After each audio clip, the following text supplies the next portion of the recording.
તો મહીસાગર જિલ્લામાં ટેકાના ભાવે અનાજ ખરીદી માટે જાહેર કરાયેલા નવા પરિપત્રો ખેડૂતો દ્વારા વિરોધ કરવામાં આવ્યો છે। ભારતીય કિસાન સંઘના આગેવાનો અને ખેડૂતો દ્વારા અધિક જિલ્લા કલેક્ટર અને જિલ્લા પુરવઠા અધિકારીને આવેદનપત્ર આપી જૂના નિયમ મુજબ હેક્ટર દીઠ ખરીદી શરૂ કરવાની માંગ કરવામાં આવી છે। સાથે જ માંગ નહીં સ્વીકારાય તો ગાંધીનગર ખાતે આંદોલનની ચીમકી પણ ઉચ્ચારવામાં આવી છે। ભારતીય કિસાન સંઘે જણાવ્યું છે કે મહીસાગર જિલ્લાના ખેડૂતો ડાંગર, મકાઈ, જુવાર, બાજરી, ચણા અને મગ જેવા પાકોનું ભારે મહેનત અને ખર્ચ કરીને ઉત્પાદન કરે છે।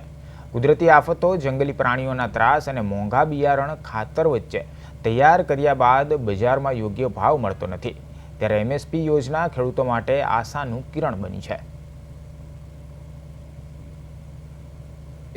અત્યારે જે ખરીદી ચાલુ થઈ રહી છે એમાં અગાઉ જે પરિપત્ર હતો એમાં હેક્ટર દીઠ 140 પણ બાજરી હતી અને મકાઈ હતી।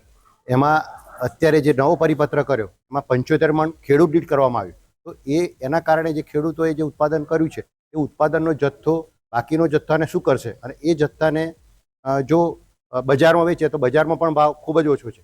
એટલે અમે આજે આ માટે ખાસ આવેદનપત્ર ગવર્મેન્ટે 2 દિવસ પહેલા મકાઈની ખરીદી માટે એક નવો સર્ક્યુલર બહાર પાડ્યો અને જે ટોટલ 140 મણ ખરીદી કરવાની હતી એક હેક્ટરે એની જગ્યાએ 70 મણ કરી દીધી છે।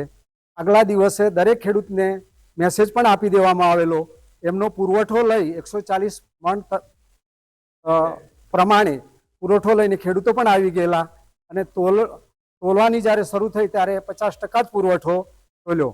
એટલે 50% વરસાદની 2-3 દિવસથી વરસાદની સિઝન હતી, કેટલાય ખેડૂતોને 50% અનાજ ઘરે લઈ જવું પડ્યું અને રસ્તામાં પલળી પણ ગયું। આ સરકારને એક વિનંતી છે કે આવી ખેડૂત વિરોધી નીતિને લીધે ખેડૂતોમાં બહુ આકાર 2-3 દિવસમાં કેન્સલ નહીં કરવામાં આવે તો અમે ગાંધી ચિંધ્યા માર્ગે ભૂખ હડતાલ ઉપર, આમરણ ઉપવાસ ઉપર ગાંધીનગર બેસીશું અને એમાં કંઈ પણ થશે, કોઈ ફેટલ એક્સિડન્ટ થશે, કોઈનું મૃત્યુ થશે, કોઈ પણ થશે, એની સંપૂર્ણ જવાબદારી